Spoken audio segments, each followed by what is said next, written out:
శరవణ భవ work UPVC manufacturing తయారీ UPVC mosquito UPVC Windows UPVC partition మరియు అల్యూమినియం పార్టిషన్ అల్యూమినియం విండోస్ మరియు aluminium mosquito మా ప్రత్యేకత స్టీల్ ఎలివేషన్ వర్క్ మరియు గ్లాస్ ఫిట్టింగ్ చేయబడును సరసమైన ధరలోనే లభించును contact K Subrahmanyam Achari cell number 9701643110 Nellore road Nagamandiram ఎదురుగా వెంకటగిరి టౌన్ శరవణ భవ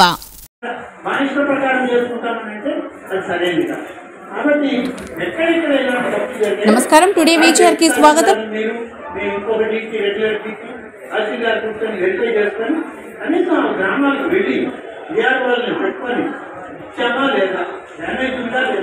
చూసి న్యాయం ప్రభుత్వం ఇచ్చేది కూడా మనం వాళ్ళకి లేకపోతే మనం తప్పు చేసుకోవడం అవుతుంది కదమ్మా.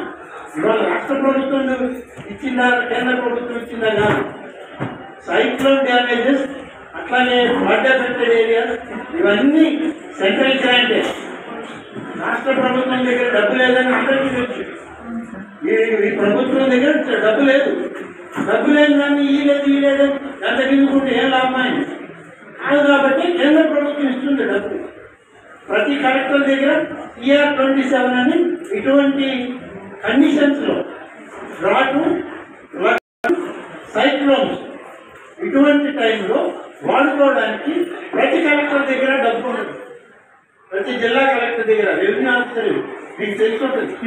ER 27 అనే ఒక గ్రాంట్ ఉంటుంది. దాంట్లో ఎంత నష్టం జరిగినా మళ్ళీ ఇంకెవరిని అడగక్కర్లేదు, ముందు కలెక్టర్ ఇచ్చేయాలి, తర్వాత గవర్నమెంట్కి రాసి చెల్లించుకోవాలి. అటువంటి పద్ధతులు ఉండి అవకాశం ఉంది, రూల్స్ ఉన్నా కూడా ఇంప్లిమెంట్ చేయకుండా పేదవాళ్ళకి న్యాయం చేయకపోతే మనది తప్పు. కాబట్టి దయచేసి తహసీల్దార్ గారికి నేను చెప్పానని చెప్పండి, వాళ్ళు వచ్చిన తర్వాత మాట్లాడండి. ఒకవేళ అవకాశం ఉంటే వాళ్ళు ఒకసారి నాకు ఫోన్ చేయండి, లేదంటే నాకు అవకాశం ఉంటే నేనైనా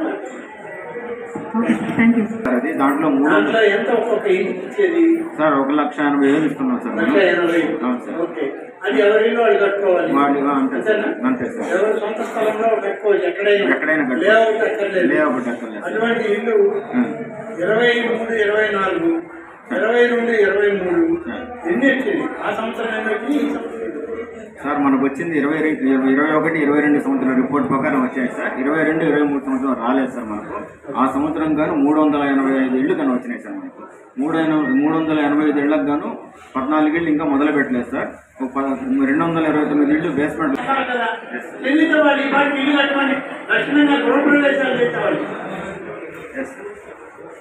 గృహప్రవేశం చేసేటప్పుడు ఈ ఫోటో పెట్టకుండా పెడతారు కదా. మీరెట్టో ప్రధానమంత్రి గారి ఫోటో పెట్టరు, వాళ్ళ ఫోటో పెట్టరు, మీ ఫోటో పెట్టుకున్నాడు పెడతారు. ఆ డబ్బులు వాళ్ళకి ఇప్పించి అడుగుతావా? అడగండి బాబాయ్, ఇప్పటి కాదు పాతోడి. నా ఫోటో వాళ్ళు పెట్టండి నాకు చెప్పని చెప్పు పెడతారు. మరి కేంద్ర ప్రభుత్వం ఇచ్చే డబ్బు, ఆ డబ్బులు వాళ్ళకి ఇవ్వకుండా మీరు సర్దుబాటు చేసుకొని మళ్ళీ వాళ్ళు కట్టలేదంటే ఆడగడతారా? ఆ తర్వాత ఇంకొక స్కీమ్ ఏంటి, నవరత్నాలు హౌసింగ్ అని చెప్పిన తర్వాత ఆ రోజు రాసి ఇచ్చాం. మళ్ళీ ఇప్పుడు మీరు వచ్చిన తర్వాత ఆఫీసర్లు మాట్లాడి అవి మ్యాథ్ ఫారం మోకో గ్రామ ఫారం మోకో కావు. కాబట్టి ఆ రోజు తహసీల్దార్ ఎందుకు ఇచ్చాడో ఆలోచించాడు. ఆ లేఅవుట్ తీసుకొని ఇవ్వాల్సిన వాళ్ళకి ఇచ్చేయండి త్వరగా. హౌసింగ్ మొదలు కాలేదని వాళ్ళు కంప్లైంట్. ఇళ్ల స్థలాలు ఇవ్వాలంటే ఒకవేళ ఆ స్థలం రూల్స్ ప్రకారం ఇవ్వకుంటే కొత్త స్థలం చూసి ఇవ్వాలి. ఇవ్వాలా పర్లేదా? ఇవ్వాలి కదా. ఆ స్థలం ఇవ్వలేనప్పుడు వేరే స్థలం కలెక్టర్ పర్మిషన్ పెట్టి తెచ్చి ఇవ్వండి. అప్పటికి నేను అడిగాను సార్, జగన్ ఓటీఎస్ పేమెంట్ గడుచుకున్నారు. అమ్మపాలెంలో దగ్గర నేను ఒక 200 ఇల్లు దాకా గడిచాను. 10,000, 2,000 రూపాయలు అక్కడ గడిచాము. ఈరోజు జగన్ లేఅవుట్ ఇచ్చిన దానికి మాత్రం డబ్బులు గడిచిన పాస్బుక్ ఇచ్చారు. ఈరోజు ఫ్లాట్లు వచ్చి ఇల్లు ఇస్తారంటే మాత్రం మీరు ప్రజెంట్ సర్టిఫికేట్ ఇవ్వడం పరిస్థితి. మాకు ఇస్తారంటే మాత్రం రూల్స్ ఉన్నాయి, మీకు కట్టాల్సిందే మాత్రం రూల్స్ ఉండవని అడిగారు సార్. ఆ మొత్తం అంతకుముందు ఎంఆర్ కట్టించేదేమో నాకు తెలియదు. నేనైతే పర్ఫెక్ట్ ఇచ్చేది లేదు, మీరు ఏమైనా చేసుకున్నాను సార్. తర్వాత ఆర్టీఓ కూడా కంప్లైంట్ ఇచ్చాను, కలెక్టర్ గారి గారికి ఇచ్చాను. అమ్మ గారు ఫస్ట్ ఇచ్చినప్పుడు మీరు ఉన్నప్పుడు చెప్పారు సార్. మీతో పాటు జయసీత మాట్లాడుతున్నారు. దానివల్ల ఏంటంటే మా ఊళ్ళో 30 ఇల్లు మాట్లాడతారు. మేము పరిశీలిస్తామంటే ప్రమాదం. మీరేం పరిశీలించేదిగా ఏది జరిగింది దానికి మనం దాన్ని బతకనిచ్చుంటే అది బతికేది. ఆర్టీసీ ఎప్పుడు చచ్చిపోదు. వచ్చే ఆదాయాల్లో నుంచి అవసరమైతే కొత్త బస్సులు కొనుక్కోవడం, రిపేర్లు చేసుకోవడం, వాటిని తిప్పుకోవడం ఇవన్నీ జరిగాయి. కానీ ప్రభుత్వం ఏం చేసిందంటే ఆర్టీసీని ప్రభుత్వంలో కలుపుకుంది. అది వేరే సంస్థగా లేదు. ప్రభుత్వంలో కలుపుకునేటప్పుడు వాళ్ళు ఆనందించారు, ప్రజలు ఆనందించారు. అప్పుడు ప్రభుత్వంలో గెలిచింది కాబట్టి ఇక ఎంపీడీఓ చెప్పిన బస్సే, ఎంఆర్ఓ చెప్పిన బస్సే మా ఊరికి అనుకున్నారు. కానీ తర్వాత తెలుస్తుంది ఏంటంటే ప్రభుత్వం వాళ్ళకి ఇవ్వాల్సినటువంటి ఆర్థిక నిధుల్ని, ఆర్థిక సదుపాయాల్ని ఆర్టీసీ సంస్థకి ఇవ్వడం లేదు. ఆ డిపార్ట్మెంట్కి ఇప్పుడు అది సమస్య కాదు, అది ఒక డిపార్ట్మెంట్. ప్రభుత్వంలో ఉన్న అన్ని డిపార్ట్మెంట్స్ అదొక డిపార్ట్మెంట్. ఆ డిపార్ట్మెంట్కి డబ్బు ఇవ్వడం లేదు. డబ్బు ఇవ్వడం లేదు కాబట్టి బస్సులు ఈ వచ్చే కలెక్షన్లోనే రిపేర్లకే చాలడం లేదు. మేము కొత్త బస్సులు పెట్టి మళ్ళీ ఆ బస్సుల్ని అన్ని గ్రామాలకు వేసి తిప్పే సౌకర్యం మా దగ్గర లేదు చెప్పేశాడు. ఇక మీరు మా ఊరికి బస్సు అని మాత్రం కలగండి. మా ఊరికి ఆటో అని అనండి, వెంకటగిరి నుంచి ఆటోలో వస్తారు. లేదా మీ ఊళ్ళో ఆటోలు వెళ్ళుంటే ఎక్కండి, ఎండి ఆఫీస్ కాడ దిగండి, మళ్ళీ గడికి అడుకోండి. ఇది ఉన్నటువంటి వాస్తవం. ఈ ప్రభుత్వంలో బస్సు సౌకర్యం అనేది మీరు ఇంకా మర్చిపోండి. వెంకటగిరి డిపోలో బస్సులు రావు, తిరగవు. ఇది వాస్తవం. కాబట్టి ఎన్నిసార్లు అడిగినా వాడు చెప్పలేదని మీ మండలాధ్యక్షురాలు ఆమె ఆవేదన పెడితే లాభమే ఉంది. దగ్గర లేవు, చెప్పలేదు. ప్రభుత్వం జవాబు చెప్పాలి. ఆయన అడిగితే ఆయన చెప్తాడు. ప్రభుత్వం డబ్బు ఇవ్వలేదు, మేము చెప్పలేదు. అది దేనికది క్లారిటీ బాగుంది. డబ్బు ఇవ్వలేదు, మేము చెప్పలేదు. డబ్బు ఇవ్వలేదు, మేము కట్టలేదు. డబ్బు ఇవ్వలేదు, మేము సలహాలు ఇవ్వలేదు. సరిపోయింది. అన్నింటికీ డబ్బు రెండో పాయింట్. డబ్బు ఇవ్వలేదు కాబట్టి పంచాయతీలు కూడా పనిచేయడం లేదు. మీకు కేంద్ర ప్రభుత్వం ఇచ్చే డబ్బులు కూడా మీకు రావట్లేదు. ఇది ఇవాళ ఉన్న పరిస్థితి. చివరిగా 2 మాటలు నేను చెప్పి ముగిస్తా. నేను కూడా వేరే ప్రాంతానికి వెళ్ళాల్సింది ఉంది. అక్కడికి వెళుతూ నేను ఇక్కడ అమ్మవారి ఆశీస్సులు తీసుకుందామని వచ్చాను. వచ్చినప్పుడు మీ తనుజారెడ్డి నేను వచ్చానని చెప్పి తెలుసుకొని ఫోన్ మీద ఫోన్ చేసింది. వాళ్ళ ఆయన్ని పంపించింది. ఇక్కడ మండల మీటింగ్ జరుగుతుంది, మీరు తప్పకుండా వచ్చారు కాబట్టి ఇక్కడ మీటింగ్ అటెండ్ అయిపోండి. సరే 2 గంటల సమయం తీసుకొని పెద్దలు గౌరవనీయులైనటువంటి యాచేందర్ గారిని మన సాయి కృష్ణ యాచేందర్ గారిని పరామర్శించి నేను ఇక్కడికి రావడం జరిగింది. వచ్చినప్పుడు నేను మొదట్లోనే చెప్పాను, మొత్తం అంతా పట్టుకోబలేదు, మెతుకు పట్టుకుంటే అన్నం ఉడికిందా లేదా చెప్పచ్చు. అది మొదటి సబ్జెక్టులోనే చెప్పేశాను.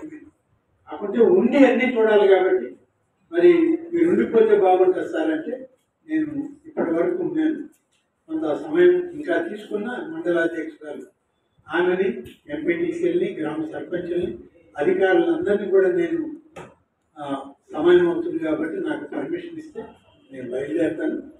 వారి ఔదార్యానికి ఎంపీడీఓ గారు సక్రమమైన రీతిలో ఈ సమావేశాన్ని ఎంత గొప్పగా జరిపిన దానికి వారికి, వారితోటి ఇతర అధికారులకు, నాతోటి ప్రజాప్రతినిధులకు అందరికి కూడా ప్రత్యేక ధన్యవాదాలు తెలియజేస్తూ తొందరలోనే ప్రతి గ్రామానికి, ప్రతి ఎంపీటీసీ సెగ్మెంట్కి అందరం కలిసి మళ్ళీ మనం కొనసాగే అవకాశాలు ఉన్నాయి.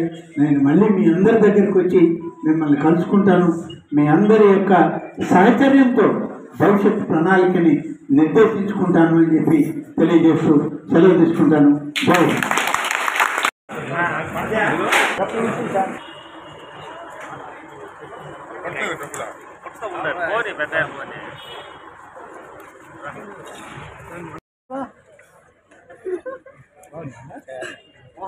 బాగున్నాడా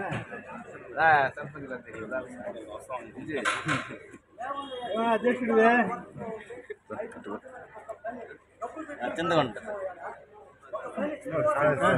మధ్యలో వచ్చినట్టున్నావా? మొన్న చెప్పావు కదా, ఎట్లుంది ఇప్పుడు? నడుస్తున్నారా? జాగ్రత్త, ఈసారి వచ్చినప్పుడు వస్తాను. ఇప్పుడు టైం లేదు కానీ మళ్ళీ వచ్చినప్పుడు వస్తాను.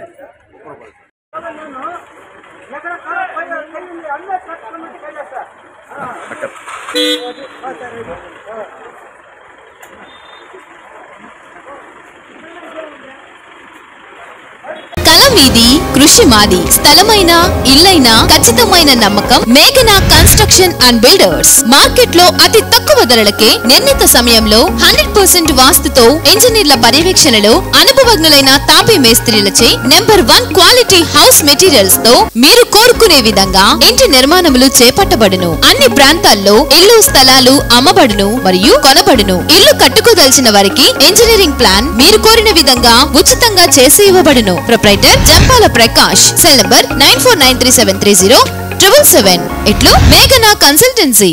శ్రీవారి real estate marketing private limited వారి సరికొత్త వెంచర్ ఎలైట్ గార్డెన్ సిటీ శరవేగంగా అభివృద్ధి చెందుతున్న ముతుకూరు రోడ్ కాకుపల్లి దగ్గర అన్ని వసతులతో ముస్తాబైన వెంచర్ ఎలైట్ గార్డెన్ సిటీ 100% వాస్తు 100% క్లియర్ డాక్యుమెంట్స్ మరియు టైటిల్ నివాస గృహముల మధ్య గల వెంచర్. మంచినీటి సౌకర్యం, ఇరువైపుల ప్లాంటేషన్ మరియు డ్రైనేజీ సౌకర్యం కలదు. ఎడ్యుకేషన్ హబ్ కు అతి దగ్గరలో గల వెంచర్. బ్యాంక్ లోన్ సౌకర్యం కలదు. ఫ్లాట్ కొన్న వెంటనే ఇల్లు నిర్మించుకునే సదవకాశం.